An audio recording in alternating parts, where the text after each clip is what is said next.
Hola, ¿cómo están? En este video vamos a aplicar el segundo principio de la termodinámica al cálculo de la expansión de vapor de agua. Vamos a comparar los resultados que obtenemos en una turbina y en una válvula. El ejercicio en esta ocasión nos dice lo siguiente. Vamos a tener una turbina adiabática que recibe una corriente de vapor de agua a 65 bar y 600 grados como condición de entrada y que se expande hasta 5 bar. Entonces, vamos a ver primero cuál es el trabajo máximo que se puede producir en la turbina. Lo vamos a calcular por kilogramo de vapor. Y vamos a calcular también cuál es la temperatura de la corriente a la salida con estas condiciones. Luego vamos a estudiar si durante la operación real, es decir, produciendo un trabajo menor al máximo posible, la temperatura de la corriente salida es mayor o menor que la calculada en el inciso anterior. Vamos a ver cómo poder distinguir esto sin hacer cálculos y luego vamos a hacer el cálculo para comprobar nuestros resultados. Posteriormente vamos a calcular cuál es la temperatura de salida para un caso real irreversible en el cual la eficiencia de la turbina, eficiencia isoentrópica, es del 72%. Por último, vamos a ver si la misma corriente de vapor se expande hasta la misma presión, pero en vez de en una turbina, en una válvula adiabática, vamos a de nuevo estudiar si la corriente de salida va a estar más fría o más caliente que en el caso de expansión de la turbina. También vamos a analizar primero cuál sería el resultado y luego comprobarlo a través del cálculo. Para estos cálculos vamos a utilizar el simulador de procesos Coco Simulator, como en otros ejemplos. Entonces, vamos a definir un paquete de propiedades específico para el agua, como ya hemos hecho en ejemplos anteriores. Lo vamos a asignar a nuestras corrientes de default, simplemente, y vamos a agregar una corriente que represente la entrada a la turbina. Esta corriente vamos a definir las condiciones de 65 bar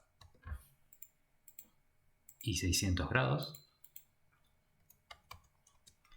Y vamos a definir un caudal de 1 kilo por segundo para hacer un cálculo de trabajo por unidad de masa de agua circulante en la turbina. Entonces, para poder determinar cuál es el trabajo máximo que se puede obtener en esta expansión, vamos a agregar una operación unitaria que sea una turbina. Para turbinas de vapor usamos la operación unitaria expander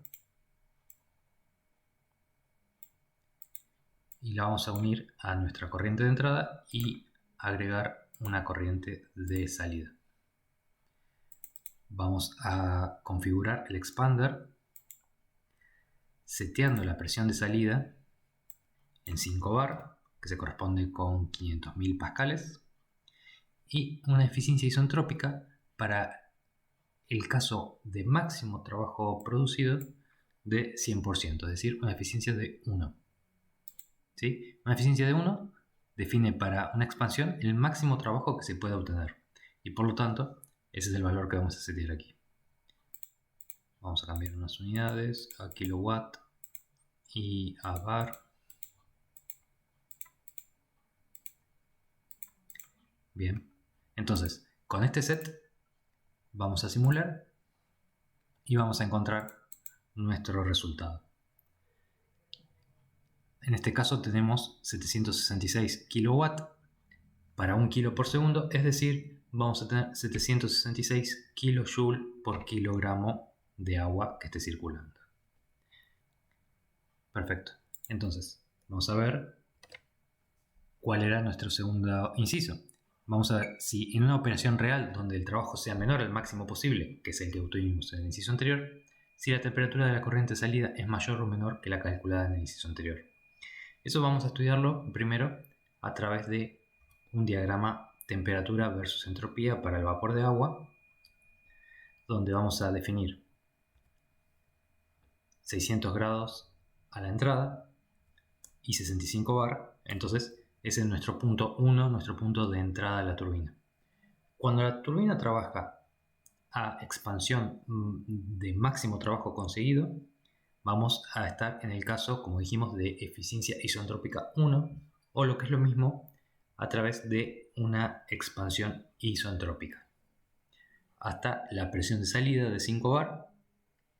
Entonces, ahí vamos a encontrar nuestro punto 2, que si vemos en el gráfico está levemente por encima de 200 grados. Para más precisión, podemos ver en el simulador 215.272 grados centígrados. Vemos que hay una correspondencia entre las propiedades que nos muestra nuestro diagrama y las que nos muestra Coco Simulator. Ahora, cuando la eficiencia sea menor que 1, vamos a tener un caso donde nos expandimos hasta la misma presión, pero ahora con un aumento de entropía por las irreversibilidades. Es decir, en nuestro gráfico vamos a tener una expansión que se desplaza hacia la derecha a la vez que baja la presión. Entonces tendríamos algo así. Vemos como a la medida que nos desplazamos hacia la derecha y mantenemos la presión final, entonces la temperatura de salida se va incrementando. Esto también se puede entender como que a medida que hay mayor irreversibilidad, es menos la cantidad de energía que se le puede extraer al vapor para la misma expansión, y por eso ese vapor retiene una mayor temperatura. Ahora, ¿cómo podemos analizar esto en nuestro simulador? Bueno, para eso vamos a ver el inciso C, que nos decía cuál es la temperatura de salida cuando la eficiencia es de 72%. Entonces, vamos a cambiar la eficiencia que habíamos fijado. En vez de 1, vamos a fijar 0,72 y volver a simular nuestro flowsheet. Entonces, vemos que ahora el trabajo disminuyó desde 766, que era el valor que vemos aquí abajo y que nos indica acá el simulador el trabajo ideal isentrópico, a 551, que es un 72% de ese valor. Para la misma presión de salida, eso nos da una temperatura de 318 grados centígrados, efectivamente mayor que las 215 grados que teníamos en el inciso anterior. ¿Sí? Tan simple como eso, podemos obtener la temperatura de salida de la turbina. Por último, nos dice, si la misma corriente de vapor a 65 bar y 600 grados centígrados se expande hasta la misma presión final, en una válvula ahora, ¿va a estar más fría o más caliente que el caso de expansión en la turbina? Bueno, volvemos a nuestro diagrama y decimos, ahora ya no nos vamos a expandir en una curva aproximadamente isentrópica como esta que teníamos en el inciso anterior. Ahora, sabemos que una válvula, cuando es adiabática, se comporta de manera isoentálpica y por lo tanto nos vamos a mover por una curva de entalpía constante, ¿sí? Desde el punto 1 hasta la misma presión de 5 bar. Entonces el punto 2 va a estar por ahí. Vemos que la diferencia de temperatura entre el punto 1 y el punto 2 podrá ser de aproximadamente unos 25 grados con respecto a los casi 300 grados que teníamos en el inciso anterior. Entonces, efectivamente, la temperatura de salida a través de una válvula debería ser mayor, aproximadamente unos 575 grados. Vamos a demostrarlo también en el simulador.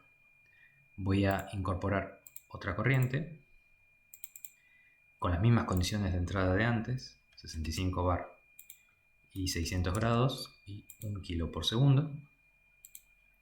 Y voy a agregar una válvula, que la voy a encontrar acá, válvula, y 1 a la corriente de entrada. Fijo una corriente de salida y vamos a especificar acá una presión de salida de 5 bares. Lo comprobamos ahí, está todo bien, tenemos 5 bares, podemos simular, perfecto. Entonces, vemos que acá efectivamente tenemos 578 grados centígrados, unos 22 grados por debajo de la corriente de entrada, lo que se corresponde con lo que veíamos acá aproximadamente en el gráfico. Es importante destacar que esta expansi' que vemos acá, isoentálpica, es el caso límite de ineficiencia de una expansión, donde si este punto 2 a 2' se va trasladando a través de la curva de presión constante hasta llegar a intersectar a la curva de entalpía constante, eso se corresponde con una eficiencia de 0% de una expansión. ¿Cómo podemos comprobar eso? En nuestro simulador vemos que tenemos 578 grados a la salida de la válvula, 318 a la salida de la turbina, pero vemos que si aquí fijamos como un caso límite de eficiencia 0, efectivamente estamos desperdiciando todo el trabajo que podemos obtener de la expansión, y la temperatura de salida también va a ser de 578 grados, al igual que en el caso de la válvula. Así que es importante recordar eso. La válvula es un equipo que expande hasta una presión más baja, al igual que la turbina, pero desperdiciando toda la posibilidad de generar trabajo que tiene esa corriente. Bueno, espero que se haya entendido el ejemplo. Hasta la próxima.